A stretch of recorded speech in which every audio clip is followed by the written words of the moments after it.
चढ़ती कला fast news. नमस्कार, मैं रचना शर्मा। चढ़ती कला टाइम टीवी देख रहे हैं सभी दर्शकों का स्वागत करती हूं। आप देख रहे हैं फास्ट न्यूज।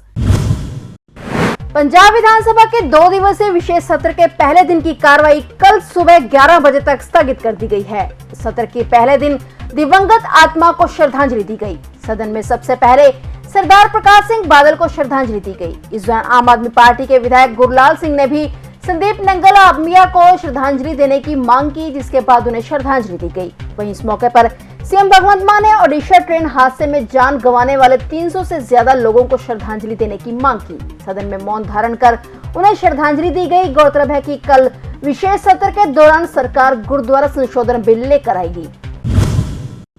सीएम मान के नेतृत्व में आज कैबिनेट बैठक हुई, जिसमें कई अहम फैसलों पर मोहर लगी। कैबिनेट बैठक के बाद सीएम मान ने लाइव होकर प्रेस कॉन्फ्रेंस की। प्रेस कॉन्फ्रेंस में उन्होंने अहम फैसलों के बारे में जानकारी दी। इस दौरान उन्होंने कहा कि सहायक प्रोफेसर की पोस्टें निकाली गई हैं। असिस्टेंट प्रोफेसर की आयु में 5 वर्ष की बढ़ोतरी की गई है। दूसरा फैसला उन्होंने पावर ऑफ अटर्नी को लेकर सुनाया।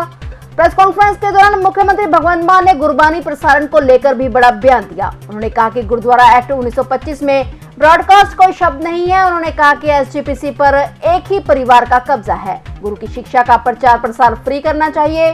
सीएम ने कहा कि पंजाब सरकार नया एक्ट लेकर आ रही है। विधानसभा में गुरबानी प्रसारण एक्ट लाया जाएगा। इसकी कुछ शर्तें होंगी। उन्होंने कहा कि गुरबानी प्रसारण से 30 मिनट पहले और 30 मिनट बाद कोई ऐड नहीं चलेगी।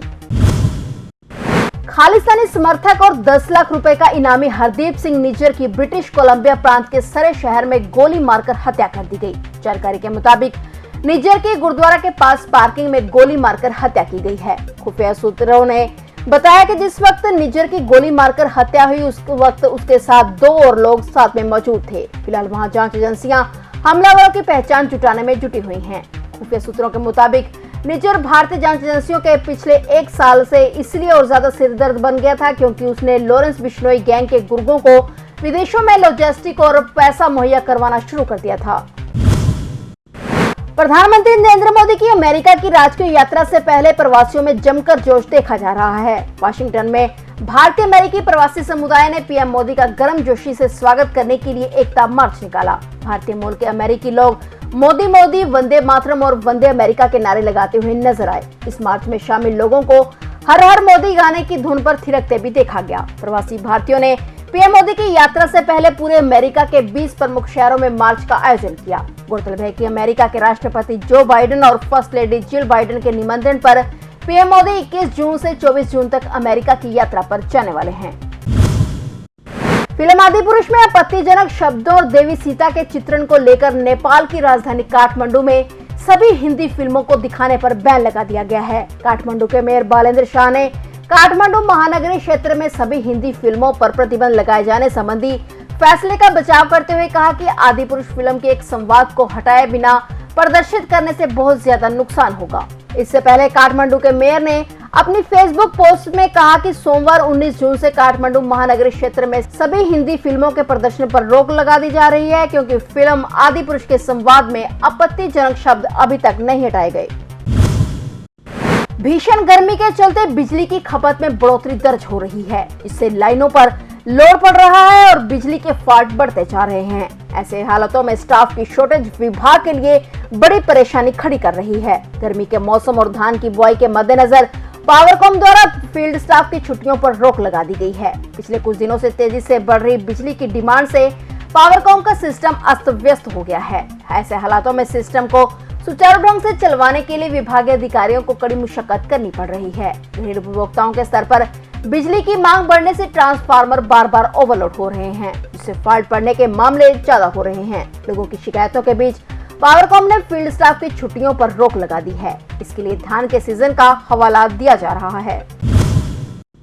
प्रदर्शनकारी पहलवानों ने एशियाई खेलों के ट्रायल्स की तैयारी के लिए अपने कई साथियों के साथ अभ्यास शुरू कर दिया है, जिसे सोनीपत स्थित भारतीय खेल प्राधिकरण साई का केंद्र इन दिनों फिर से गुलजार हो गया है। भारतीय कुश्ती महासंघ के निवर्तमान प्रमुख और भाजपा सांसद ब्रजभूषण शरण सिंह के खिलाफ विरोध प्रदर्शन के प्रमुख चेहरों में से एक विनेश फोगाट ने 9 जून को अभ्यास के लिए केंद्र का दौरा किया था, जबकि उनकी चचेरी बहन गीता फोगाट भी ट्रायल के अभ्यास के लिए मैट पर उतरी। गीता ने नवंबर 2021 में गोंडा में राष्ट्रीय चैंपियनशिप के बाद मातृत्व अवकाश लिया था और अब वह कुश्ती में वापसी कर रही हैं। उनके साथ उनके पति पवन सरोहा भी हैं, जो खुद भी पहलवान हैं। वहीं गीता की छोटी बहन संगीता भी अपने पति और टोक्यो खेल के कांस्य पदक विजेता बजरंग पुनिया के साथ इस केंद्र में हैं। गौरतलब है कि विरोध प्रदर्शन करने वाले पहलवान लंबे समय से मैट से दूर रहे हैं। फिलहाल ये पहलवान ज्यादातर समय अब जिम में ही बिता रहे हैं।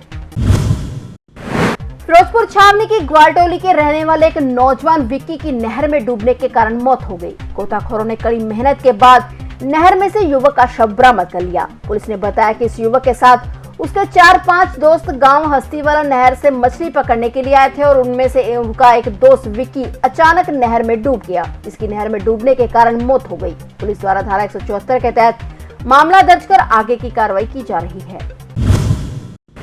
गर्मी से परेशान उत्तर भारत के लोगों को अब राहत मिलने की उम्मीद नजर आ रही है। धीमी गति से चल रहे मानसून को अब गति मिलने वाली है और आज से कई राज्यों में बारिश दस्तक देने वाली है। इसके अलावा गुजरात और राजस्थान में तबाही मचाने वाला बिपरजॉय तूफान के अंतिम बचे हुए हिस्से मध्य प्रदेश और उत्तर प्रदेश में भी बारिश में मददगार साबित हो सकते हैं। भारत के कई हिस्सों में भारी बारिश का सिलसिला जारी है, जबकि इस साल मानसून अभी तक सुस्त रहा है और कुछ राज्य भीषण गर्मी की चपेट में हैं। जहां दिल्ली एनसीआर में बारिश से मौसम सुहावना हो गया, वहीं भारी बारिश और तूफान की भविष्यवाणी के कारण चेन्नई और तमिलनाडु के कई जिलों के स्कूलों में छुट्टी घोषित कर दी गई है। आज चेन्नई में क्षेत्रीय मौसम विज्ञान विभाग ने तमिलनाडु के तिरुवल्लर, चेंगलपट्टू और कांचीपुरम जिलों के साथ साथ शहर के अलग अलग स्थानों पर हल्की आंधी और मध्यम बारिश की भविष्यवाणी की है। बता दें कि पूरे उत्तर भारत में प्रचंड गर्मी पड़ रही है। लोगों को हीट वेव से मुश्किलों का सामना करना पड़ रहा है। वहीं कुछ राज्यों में चक्रवाती तूफान बिपरजॉय के चलते मूसलाधार बारिश जारी है।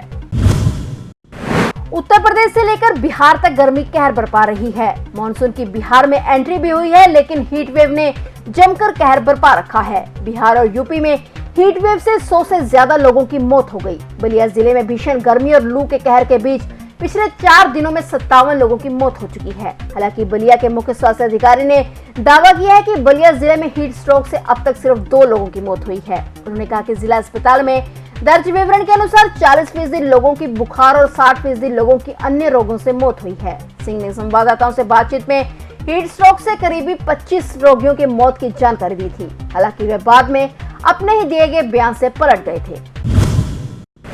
कांग्रेस नेता राहुल गांधी आज अपना 53वां जन्मदिन मना रहे हैं। राहुल के जन्मदिन पर कई वरिष्ठ नेताओं और पार्टी कार्यकर्ताओं ने उन्हें बधाई दी है। दिल्ली में मुख्यालय के बाहर राहुल गांधी को जन्मदिन की बधाई देने वाले पोस्टर लगाए गए हैं। इस बीच कांग्रेस अध्यक्ष मल्लिकार्जुन खड़गे ने ट्वीट किया कि राहुल गांधी को जन्मदिन की हार्दिक बधाई। संवैधानिक मूल्यों के प्रति आपकी अटूट प्रतिबद्धता और विपरीत परिस्थितियों में आपका अदम्य साहस तारीफ काबिल है। उन्होंने कहा कि आप दया स्वभाव का संदेश फैलाते हुए सत्ता के लिए सच बोलना जारी रखें और लाखों भारतीयों की आवाज बने।